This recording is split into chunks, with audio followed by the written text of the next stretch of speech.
Hi, folks. So, I've already made a couple of videos discussing the seemingly imminent departure of Anglo American from South Africa. This is very surprising for a lot of people, but it is not surprising for me and for some of us who have been watching the developments of what Anglo American has been doing in the past couple of years. Let's start by saying that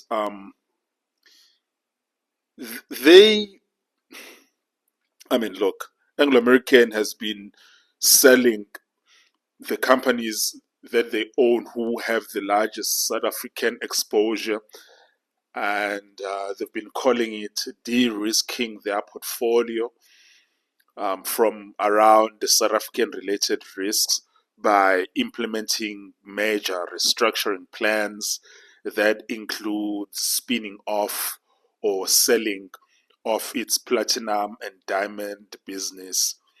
But it started by them selling their thermal coal business, which was based in South Africa at a time, which was called Anglo Coal, one of the largest coal producers in the world.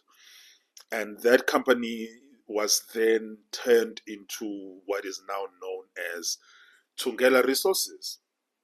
So that was the time when they sold actually a large company that they owned, which had a large South African sort of presence and exposure. And this happened in 2021. And then in 2025, June, they successfully completed the platinum demerger of selling off Anglo Platinum, which happens also to be the largest platinum producer in the world, which tells me that they really, really want to get out of South Africa.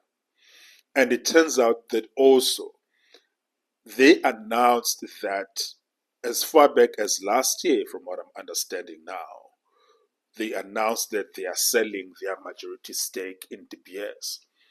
De Beers, for the longest time, has been the largest diamond producer in the world. I mean, it's often number one or number two, depending on what measure you are using or what metric you are using to measure this. But it is the most important player in the diamond industry globally. The largest by volume being the Russian state-owned company, which is called PJSC Alrosa, which is a Russian-controlled company. But in terms of, because of De Beers' role in the entire diamond value chain, it is largely considered the largest diamond company in the world. So its importance cannot be overstated. And Anglo American currently owns 85% of the De Beers share, with the government of Botswana actually owning 15% of those shares. We know that obviously there's large platinum diamond mining operations that happen in Botswana, which explains why the government of Botswana owns 15%. The Anglo American have already announced that they want to completely sell 85% of their stake in De Beers.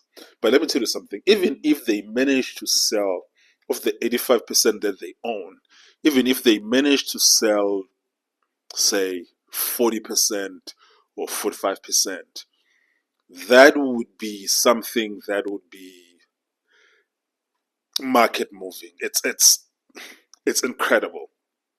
Like, Anglo American has owned De Beers for the longest time.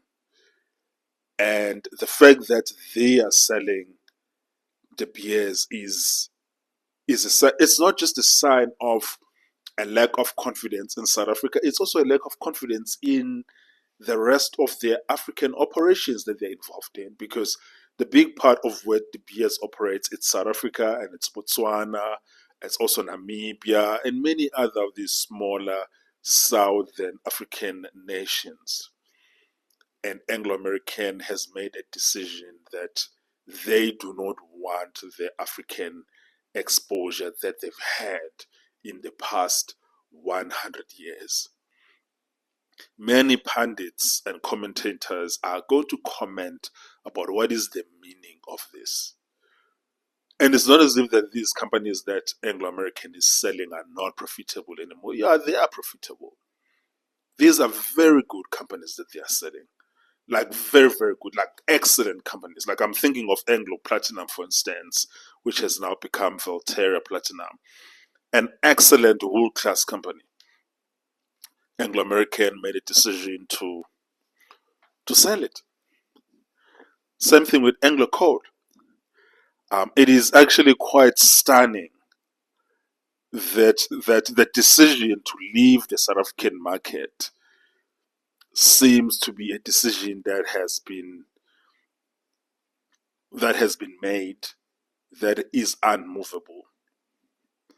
And I can imagine that whatever the reasons are, they probably have had various engagement with the South African government about the issues and the risks that affect them, and the South African government, which is known for being very, unresponsive, probably continued to be unresponsive for many years, to the point where the board decided and the shareholders decided that, you know what, we can't continue in this fashion.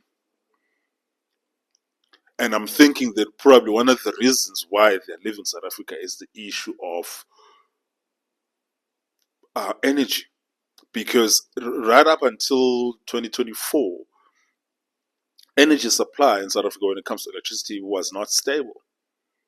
There was widespread load shedding, of which in America we call it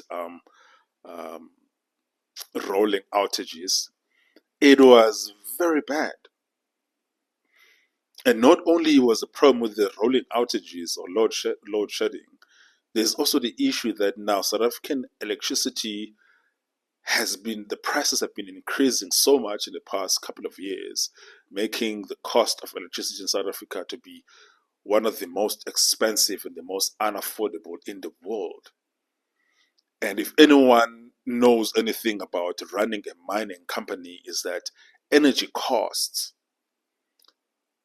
sometimes can be as high as 60% of your cost, especially when it comes to energy intensive operations like smelters. Because if you're running any mining operation, you need to mine your ore, process it through a concentrator, and then you need a smelter. Before you get to any refinery operation, you need to go through a smelter. And that could potentially be 55, 60% of the cost of a smelter is the electricity. It's quite insane. It's a substantial cost. And right now, the cost of electricity in South Africa is just simply unaffordable. Even the people in the middle class can't afford it. So, and I think that it's likely that De Beers lobbied the government for the longest time about the issues that affect them, and the government just didn't want to listen. And one of the issues that I'm thinking of other than the electricity cost is the issue of labor issues. The issue of labor in South Africa is an issue that is just intractable in my view. It is insane. Absolutely insane.